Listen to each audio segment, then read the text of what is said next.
le souffle d'Aletheia, un appel à la vérité intérieure. Bienvenue sur Aletheia, le lieu où la vérité, la sagesse et la puissance intérieure se rencontrent. Ici, nous explorons les mystères cachés de l'esprit humain, les lois invisibles qui gouvernent le succès et les forces profondes qui façonnent votre destinée. Aujourd'hui, je vous invite à un voyage singulier, un secret ancien et pourtant intemporel. Apprenez à agir comme si de rien n'était. Qu'est-ce que cela signifie réellement? Agir sans peur, sans attachement aux résultats, avec la sérénité d'un lac calme malgré la tempête qui gronde autour. C'est un art subtil, une discipline de l'âme, une manière de porter en soi un feu ardent tout en restant étrangement impassible. Napoleon Hill, ce maître de la pensée organisée et du pouvoir mental, nous offre cette clé. Agissez toujours comme si vous aviez déjà ce que vous désirez et vous l'attirerez. Mais agir ainsi ne veut pas dire ignorer la réalité, ni se cacher derrière une façade. C'est au contraire embrasser la vie avec une force tranquille, un calme indomptable qui déjoue les peurs et les doutes. Sur cette chaîne, nous ne cherchons pas la facilité. Nous voulons réveiller en vous cette puissance dormante, cette lumière intérieure prête à illuminer votre chemin, même dans les ténèbres. Êtes-vous prêt à apprendre ce secret? À défier vos propres limites, à traverser vos peurs et à avancer comme si rien ne pouvait vous arrêter? Alors plongeons ensemble dans cette exploration et découvrons comment, pas à pas, vous pouvez agir avec la confiance d'un roi silencieux qui sait que son royaume est déjà à lui. Le murmure de la sérénité, l'art d'agir sans peur. Imaginez un lac au petit matin, encore enveloppé dans le voile fragile de l'aube. Sa surface est un miroir parfait, immobile, sans la moindre ondulation. Le ciel s'y reflète avec une pureté absolue, un silence profond règne autour, comme si le monde retenait son souffle. Cette image n'est pas qu'un simple paysage, c'est une métaphore vivante, une invitation à cultiver en soi la sérénité. Dans la vie, nous sommes souvent balayés par des tempêtes invisibles, des vagues de peur, de doute, d'anxiété qui viennent troubler notre calme intérieur. Pourtant, ce calme est là, latent, prêt à surgir si nous lui en donnons la permission.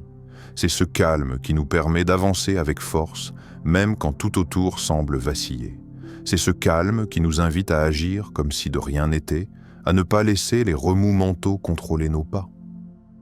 Napoleon Hill nous éclaire sur ce point fondamental. La peur est une pensée, une création mentale qui peut être dominée par la pensée organisée et la foi. Cette phrase porte en elle une puissance insoupçonnée. La peur n'est pas une réalité extérieure imposée, elle est une construction que nous pouvons déconstruire. Elle naît dans notre esprit, souvent alimentée par des scénarios que nous inventons, des projections d'échecs possibles, des jugements anticipés. Et pourtant, elle est comme une brume que la lumière de la conscience peut dissiper. Agir comme si de rien n'était, ce n'est pas nier la difficulté, ni refuser la gravité des défis. C'est apprendre à détacher son esprit de ce tumulte intérieur, à ne plus lui accorder le pouvoir de paralyser nos actes. C'est cultiver cette force tranquille, cette présence calme qui ne vacille pas, même quand la tempête fait rage. Permettez-moi de vous raconter l'histoire d'un jeune marin. Face à une mer déchaînée, il ne contrôle pas les vagues violentes qui s'abattent sur son navire. Mais il contrôle sa manière de manœuvrer, la fermeté de sa main sur la barre, la justesse de ses gestes. Il ne panique pas, il agit avec calme et maîtrise. Chaque vague devient une opportunité de progresser, de tester sa résilience. Il avance, non parce que la mer est clémente, mais parce que son esprit reste maître de son navire. Ce marin nous offre une image précieuse. Nous ne pouvons pas contrôler tout ce qui nous arrive, mais nous pouvons toujours contrôler notre manière d'agir, notre posture intérieure. Ce contrôle est la clé pour avancer malgré la peur. Je vous invite à vous poser cette question profonde. Quels océans agités dans votre esprit pouvez-vous traverser aujourd'hui, en faisant simplement confiance à votre calme intérieur, comme ce marin confiant? Quelles sont ces peurs qui vous retiennent, non pas par leur poids réel, mais par le pouvoir qu'elles prennent dans votre esprit? Que se passerait-il si pour un instant vous décidiez de ne plus leur laisser ce pouvoir? Si vous choisissiez consciemment de cultiver cette sérénité, ce calme intérieur, et d'agir comme si de rien n'était? Dans cette posture, la peur cesse d'être un mur infranchissable. Elle devient un simple souffle, une brise passagère que vous observez sans vous laisser emporter. Ce calme intérieur est un acte de courage, une discipline de l'âme. En vérité, agir sans peur, c'est apprendre à devenir ce lac immobile au petit matin, un point de paix dans le chaos du monde. Ce point de paix n'est pas une faiblesse, mais une puissance rare. C'est la force d'un esprit qui ne se laisse plus dominer par les illusions du danger, mais qui avance avec confiance, porté par la conviction profonde que chaque pas est une victoire. Prenez quelques instants pour respirer profondément. Visualisez ce lac calme en vous. Sentez cette tranquillité grandir à chaque respiration. Laissez-la irriguer votre être tout entier. Aujourd'hui, choisissez d'agir avec cette sérénité. Que la peur ne soit plus une barrière, mais une simple vague que vous apprenez à chevaucher. Le feu du désir ardent, agir avec une intention inébranlable, agir comme si de rien n'était, loin d'être une attitude passive ou détachée, est en réalité l'expression la plus pure d'un désir ardent. C'est porter en soi un feu intérieur qui embrase chaque pensée, chaque geste, chaque respiration. Ce feu est ce qui donne à l'action son intensité, son énergie vibrante, sa force irrésistible. Sans ce feu, l'action devient flottante, hésitante, sans direction. Mais avec ce feu, elle devient une force de la nature. Napoleon Hill nous le rappelle avec force. Le point de départ de toute réussite est le désir. Gardez ce désir ardent, brûlant devant vous. Ce désir n'est pas une simple envie passagère ou une volonté tiède. C'est un brasier incandescent, une flamme inextinguible qui consume les doutes et les hésitations. Ce désir transforme le possible en inévitable, car il nourrit la foi, la persévérance et la clarté d'intention. Imaginez le forgeron, au cœur de son atelier, battant sans relâche un morceau de fer rougeoyant. Le métal est brûlant, fragile, mais il sait que chaque coup le transforme un peu plus. Chaque étincelle jaillit comme une promesse de puissance future. Le forgeron ne recule pas, il ne faiblit pas, même sous la chaleur intense, même face au risque. Son action est portée par une vision claire et précise. Faire naître de ce métal brut une arme puissante, capable de changer le cours d'une bataille. Ce forgeron, c'est vous. Chaque jour, vous avez entre les mains cette matière brute qu'est votre vie, vos projets, vos rêves. Et chaque action, chaque décision, est un coup de marteau sur ce métal incandescent. Regardons un exemple concret, une histoire qui illustre parfaitement cette vérité, celle de Thomas Edison. Cet homme a incarné la persévérance et l'intensité du désir.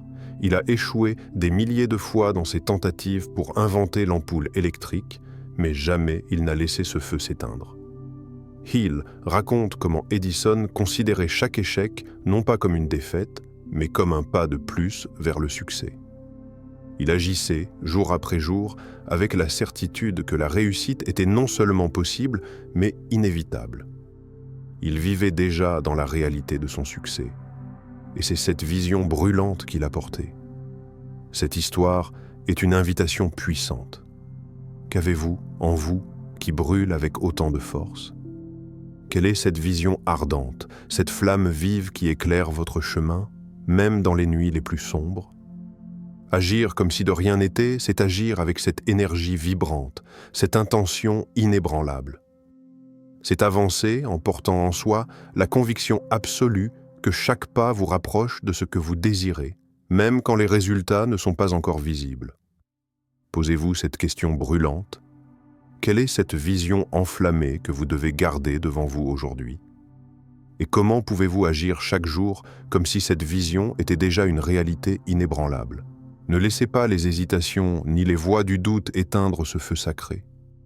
Nourrissez-le, alimentez-le, laissez-le devenir la force maîtresse qui guide chacun de vos actes. Car c'est ce feu intérieur qui transforme un simple mouvement en un acte de création puissant. Rappelez-vous, le feu ne se contente pas de brûler.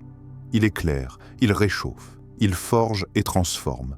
Devenez ce feu vivant dans votre propre vie et vous verrez que rien ne pourra vous arrêter. L'autosuggestion silencieuse, le pouvoir d'agir en maître de son esprit. Fermez doucement les yeux un instant. Respirez profondément. Laissez votre esprit s'apaiser comme une surface d'eau calme qui se libère peu à peu de ses remous. Dans ce silence, écoutez la voix la plus puissante que vous possédiez, votre propre voix intérieure. Agir comme si de rien n'était, ce n'est pas un simple acte extérieur. C'est d'abord un voyage intérieur, une maîtrise subtile de cette voix silencieuse qui murmure, qui convainc, qui façonne votre réalité. Cette voix, c'est votre autosuggestion, ce message répété encore et encore, cette croyance que vous choisissez de nourrir. Napoleon Hill, ce guide dans l'exploration des profondeurs de l'esprit, nous éclaire. Vous devenez ce que vous répétez sans cesse dans votre esprit. Imaginez ces mots comme un mantra, une clé secrète que vous pouvez utiliser chaque jour. Ce que vous vous dites, ce que vous croyez, se transforme en action, en comportement, en réalité vécue. Ce n'est pas une magie abstraite, c'est une vérité profonde. L'esprit est un jardin fertile, et vos pensées en sont les graines. Visualisez un jardinier méticuleux. Il ne jette pas des graines au hasard sur le sol. Non, il plante chaque graine avec une intention précise, avec la vision claire du fruit qu'elle portera. Il sait que ce fruit n'est pas encore visible, mais il agit comme si la récolte était déjà là, certaine, inévitable. Il arrose, il protège, il cultive avec patience et confiance. De la même manière, vos affirmations, vos pensées répétées sont ces graines précieuses. Chaque fois que vous répétez un message positif, que vous visualisez votre succès, que vous nourrissez l'image de ce que vous souhaitez, vous plantez une graine dans votre esprit. Plus vous agissez en accord avec cette image, plus vous alignez votre esprit et votre corps sur cette réalité. Votre comportement, vos choix, vos actions deviennent les racines, la tige et les feuilles qui soutiennent ce fruit invisible en train de mûrir. Agir comme si de rien n'était, c'est ainsi accepter d'incarner dès aujourd'hui ce que vous souhaitez devenir, même si le monde extérieur ne l'a pas encore confirmé. C'est faire confiance à ce processus invisible, silencieux, mais implacable. Posez-vous cette question intime et essentielle. Quelles affirmations puissantes pouvez-vous cultiver aujourd'hui pour que votre esprit devienne ce jardin fertile et vous pousse à agir avec confiance, sans hésitation ni doute? Peut-être s'agit-il de phrases simples, répétées avec foi. Je suis capable. Je mérite le succès. Chaque jour, je deviens meilleur. Mon objectif est déjà atteint dans mon esprit. Ces phrases, répétées, deviennent des forces invisibles qui dirigent votre volonté, vos décisions, votre énergie. En réalité, agir avec cette autosuggestion silencieuse, c'est être le maître de votre monde intérieur et par là même de votre monde extérieur. Vous cessez d'être victime des circonstances, des doutes ou des voix négatives qui cherchent à vous faire vaciller. Laissez votre voix intérieure s'élever, calme mais ferme, douce mais déterminée. Elle est votre alliée la plus puissante. Elle vous guide, vous soutient, vous pousse en avant même quand le chemin semble obscur. Alors, dès maintenant, cultivez ces pensées, répétez ces affirmations, faites-en votre rituel quotidien. Observez comment elles modifient peu à peu votre regard, vos actions, et comment, en retour, le monde commence à refléter ce nouveau paysage intérieur. N'oubliez jamais, vous devenez ce que vous pensez le plus souvent. Alors, choisissez soigneusement ce que vous cultivez en silence. le regard indifférent au jugement, libérez-vous des chaînes sociales. Agir comme si de rien n'était, c'est d'abord briser les chaînes invisibles que le regard des autres impose sur notre liberté. C'est un acte de rébellion silencieuse contre les normes, les attentes, et ces voix sourdes qui nous disent chaque jour ce que nous devons être, ce que nous devons faire et comment nous devons penser. Napoleon Hill, clair et sans concession, nous met face à une réalité implacable. La majorité des hommes échouent parce qu'ils écoutent les opinions des autres au lieu de leurs propres convictions. Ces mots résonnent comme un coup de tonnerre. Combien d'entre nous ont laissé les murmures du doute collectif, la peur du jugement social ou la crainte d'être rejetés dicter leur choix? Combien de rêves se sont brisés sous le poids d'un regard désapprobateur? Combien de voix intérieures ont été étouffées par le vacarme extérieur? Imaginez maintenant un funambule, haut perché sur son fil, tendu au-dessus du vide abyssal. Ce funambule ne peut se permettre de regarder en bas, ni d'écouter les rires ou les cris de la foule rassemblée. Son seul regard est tourné vers l'avant, vers cette ligne fragile qui le porte. Son équilibre ne dépend pas des jugements qui l'entourent, mais de la confiance profonde en son propre centre, en sa maîtrise intérieure. Ce funambule est un symbole puissant de ce que signifie agir en pleine liberté, sans peur du regard des autres. Il avance malgré le vertige, malgré le danger. Il refuse d'être prisonnier de la peur d'échouer aux yeux d'autrui. Pour illustrer cela, rappelons l'histoire d'Henry Ford racontée par Napoleon Hill. Ford a osé rêver d'un monde où la voiture serait accessible à tous, un rêve jugé fou par beaucoup. Il a essuyé moqueries, critiques et doutes incessants. Pourtant, il a persisté, indifférent aux voix hostiles, guidé uniquement par sa conviction intérieure. Cette audace, ce refus de céder au jugement social ont changé le monde. Alors, je vous pose cette question sans détour. Quels jugements extérieurs vous retiennent prisonnier? Quels sont ces regards qui pèsent sur vous, ces opinions qui vous empêchent d'agir selon votre propre vérité? Est-ce la peur d'être critiqué, rejeté, incompris? Est-ce cette petite voix qui vous chuchote que vous ne faites pas assez, que vous ne valez pas assez, que votre rêve est trop grand? Agir comme si de rien n'était, c'est choisir aujourd'hui de ne plus écouter ces voix. C'est décider que votre conviction intérieure a plus de poids que toutes les critiques du monde.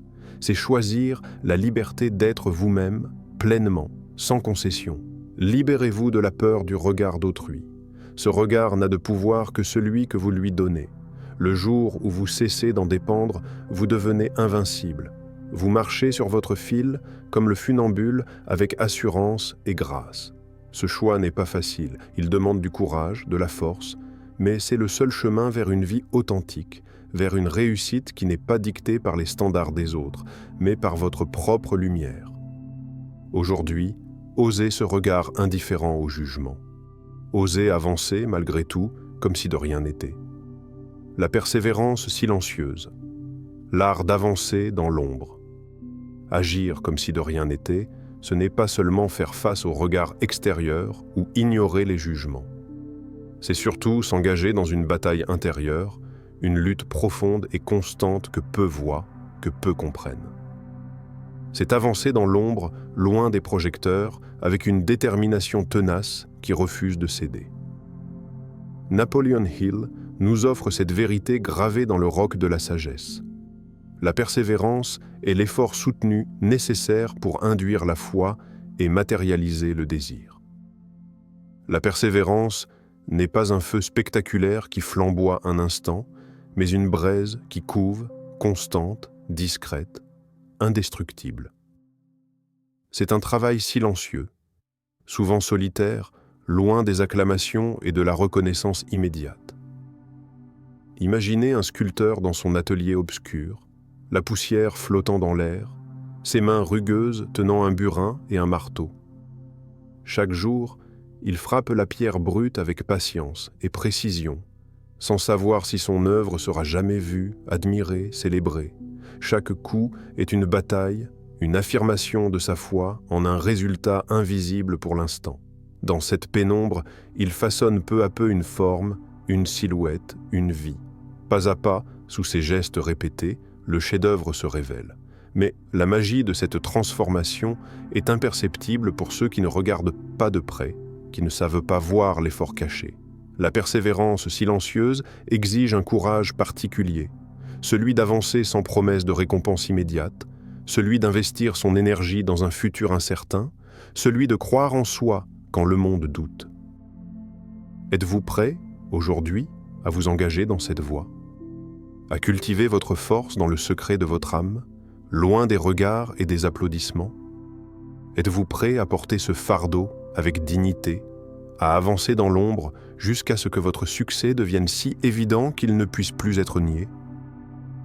Cette persévérance n'est pas un sacrifice vain. C'est la forge où se trempe le métal de votre destinée. C'est le lieu où s'écrit votre histoire, invisible aux yeux des autres, mais claire comme le cristal pour votre esprit. Il arrive un moment où la patience rencontre l'opportunité, où la foi soutenue révèle le fruit longtemps attendu. Ce moment est la récompense du travail silencieux, la victoire de l'effort sur le découragement. Ce chemin n'est pas pour les faibles. Il exige une volonté d'acier, un engagement total, une résilience à toute épreuve. Mais c'est aussi le chemin le plus sûr vers la véritable réussite, celle qui ne dépend ni des circonstances ni des jugements, mais uniquement de votre force intérieure. Ainsi, avancer comme si de rien n'était, c'est marcher dans cette persévérance silencieuse, avec la certitude que chaque pas, aussi discret soit-il, vous rapproche de votre but. L'éveil à la pensée organisée, transformer l'invisible en réalité. Agir comme si de rien n'était ne se limite pas à un simple état d'esprit ou à un courage spontané. C'est une démarche consciente, rigoureuse, bâtie sur la discipline de la pensée organisée. C'est la capacité de donner forme et structure à ce qui semble d'abord flou, abstrait, voire impossible. Napoleon Hill affirme avec conviction « La pensée organisée est la clé qui ouvre la porte des richesses ». Cette phrase n'est pas une formule abstraite, mais une vérité pratique et puissante. La pensée organisée est comme un plan directeur, une carte claire qui vous guide pas à pas vers votre objectif. Elle transforme les idées vagues en projets précis, les rêves en réalité tangibles. Visualisez un instant un architecte. Il ne commence pas la construction d'un bâtiment sans plan détaillé. Il dessine chaque mur, chaque fenêtre, chaque fondation avec soin. Il anticipe les problèmes, prévoit les étapes, ajuste les mesures. Ce travail minutieux permet que, malgré la complexité, le projet avance avec fluidité. Vous êtes cet architecte. Votre esprit, votre volonté, votre capacité à organiser vos pensées sont vos outils de création. Chaque jour, vous avez le pouvoir d'esquisser les contours de votre avenir. Agir comme si de rien n'était, c'est agir avec cette clarté mentale. C'est ne pas laisser le hasard décider de votre destinée, mais prendre en main chaque élément, chaque action, avec intention et méthode. Quelle structure mentale pouvez-vous mettre en place aujourd'hui? Comment pouvez-vous ordonner vos pensées pour que chaque action que vous entreprenez ait un sens, un but précis? Peut-être s'agit-il de créer un plan d'action, de définir des objectifs clairs et mesurables. Peut-être est-ce de développer une routine quotidienne qui soutient votre progression. Ou encore, de cultiver la discipline nécessaire pour rester concentré, malgré les distractions. Cette discipline intérieure est un feu lumineux dans l'obscurité de l'incertitude. Elle éclaire le chemin, dissipe le doute et renforce la confiance. Car quand votre pensée est organisée, votre esprit cesse d'être un champ de bataille chaotique. Il devient un laboratoire créatif, un espace fertile où chaque idée se développe vers sa réalisation. Posez-vous cette question essentielle. Quelle architecture mentale pouvez-vous bâtir aujourd'hui pour agir avec confiance et méthode, comme si votre réussite était déjà scellée? Cette question ouvre une porte vers l'autonomie, et le pouvoir personnel. Elle vous invite à ne plus être simple spectateur, mais acteur conscient de votre vie. Agir comme si de rien n'était, c'est donc aussi agir avec la rigueur d'un architecte, la sagesse d'un stratège, la patience d'un bâtisseur. C'est structurer votre pensée pour que chaque geste soit une pierre posée sur le chemin du succès. En cultivant cette pensée organisée, vous transformez l'invisible en visible, le rêve en concret. Vous donnez à votre volonté la force de façonner la réalité, de surmonter les obstacles, d'élever vos ambitions. Il ne s'agit pas de forcer la vie, mais de l'embrasser avec une clarté et une discipline qui rendent possible ce qui semblait hors de portée. Alors aujourd'hui, commencez à bâtir cette architecture mentale. Tracez vos plans, organisez vos idées, définissez vos étapes. Agissez avec la certitude que chaque action est un pas décisif vers la concrétisation de votre vision. Car agir comme si de rien n'était, c'est agir avec la puissance d'une pensée claire, organisée et indomptable. À chaque instant, le choix vous appartient. Agir sous le poids du doute ou agir avec la légèreté tranquille d'un esprit maître de lui-même. Apprenez à agir comme si de rien n'était, non pas par indifférence, mais par puissance intérieure, par foi en vous-même. Alors, qu'allez-vous faire maintenant ? Allez-vous porter ce calme, ce feu, cette conviction, et avancer, quoi qu'il arrive ?